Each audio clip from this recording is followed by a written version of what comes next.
assemblée s'est réunie parce que cela fait plus de 10 ans que nous faisons face au même problème. Plus de 10 ans que le docteur en spécialisation n'a pas de statut. Plus de 10 ans que la prise en charge médicale des médecins en spécialisation n'est pas effective et transversale.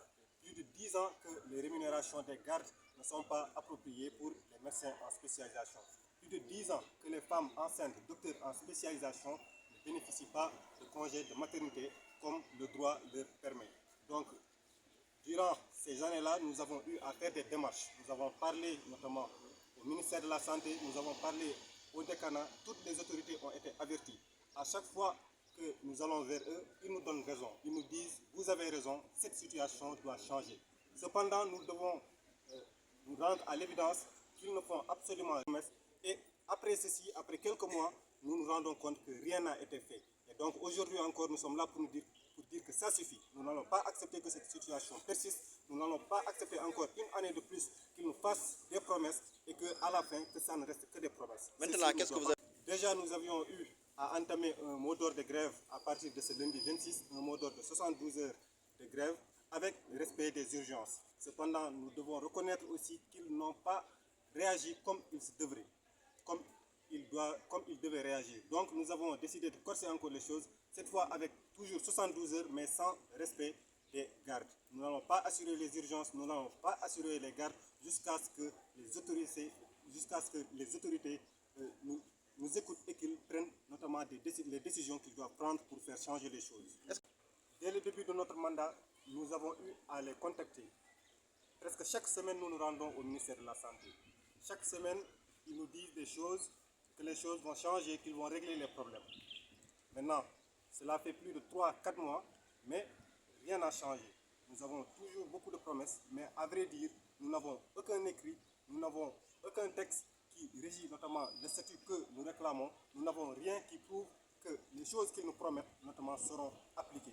Donc, au bout de ces mois-là, nous jugeons notamment nécessaire de faire ce mot d'ordre-là pour que toutes les promesses soient appliquées. De DS en chirurgie pédiatrique troisième année. tey dajee doxub ñaxtu la dajee doxub ñaxtu bu docteur yu nekk en formation de spécialisation rappelé juste que ni ñoom ay docteurs yu assermenté lañu maanaam docteurs yu waat ba pare mën a pare pour liggéey mais ñu décidé dam yokk seen xam-xam pour doon ay spécialistes parce que yaakaar ne Sénégal dafa soxla ay spécialistes yoo xam ne région bi ak biir Dakar dañ koo soxla léegi docteurs yooyu nag ñoo gis ni ñoom seen statut moo nekkul yoon maanaam docteur yoo xam ne tey jii bu docteur bu nekk spécialisation ëmbee ñu ne ko amoo droit jël ëmb wala amoo droit jël congé te moom si boppam docteur boobu mooy wax ku jigéen ki soo ëmbee da nga war a am 8 semaines avant sa accouchement ak 6 semaines après sa accouchement ku koy digdeel loolu si boppam ñu ne ko yow doo ko am parce que amoo statut kenn reconnaître la beneen bi mooy docteur bu nekk en spécialisation wax naa ko léegi mooy statut docteur boobu lépp lu mu mënta def kenn mënul wax kii étudiant la kenn mënul wax lii mooy titre parce que problème bu mën dee am malade bi amul fu muy jooyee ñaxtu parce que docteur boobu kenn reconnaître ko loolu mooy wax donc docteur yooyu ils sont eux-mêmes en danger ñoom ci boppam ñi ngi en danger mais tamit population bi ñi ngi en danger parce que amuñu statut donc doxu ñaxtu boobu noonu bu jëm ci population bi ak ñun moo tax ñu ne statut boobu dañ ko war a régler si nu mu gën a gaawee beneen bi mooy docteur bi reconnaître luñ ko ci hôpital bu mu nekk docteur bi leen di faj hôpital ngeen koy gis ñu ne DS muy garde di jël urgence di leen opérer hôpital bi koy bu mu nekk hôpital boobu considéré wu ko comme docteur du ma joxe exemple mais ku fa gën a tuuti moo gën a am responsabilité wala plus de considération que docteur boobu noonu loolu lañu yaakaar ni du yoon du dëgg du yoon te injustice la. léegi lan ngeen fas yéene def.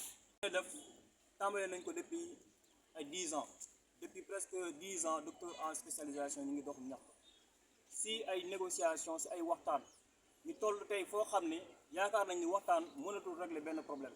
moo tax tey ñu génn ñu ne dañuy grève bi nag dañoo décider daf grève boo xam ne dañuy banque suñuy loxo bañ a dem consulter bañ a aussi jël malade yu nekk hôpital en urgence parce que yaakaar nañ ni malade boobu noonu bu nekkee en danger te docteur bu koy war a jël en charge te reconnaître ko day indi ay problème donc loolu la ñu fas yéene def comme bañum grève en attendant de ministère bi wala autorité yi ñu jël seeni responsabilité justement nañoo rencontré bureau bi génn mais ñun ba ñu ñëwee ba léegi jotuñ koo gis pour wax dëgg dinañu am quelques membres ministres bu ñu rencontré ñu wax ñu kii fii la toll lii fii la toll mais ay promesses yoo xam ne du jëm fenn lañ ñuy wax.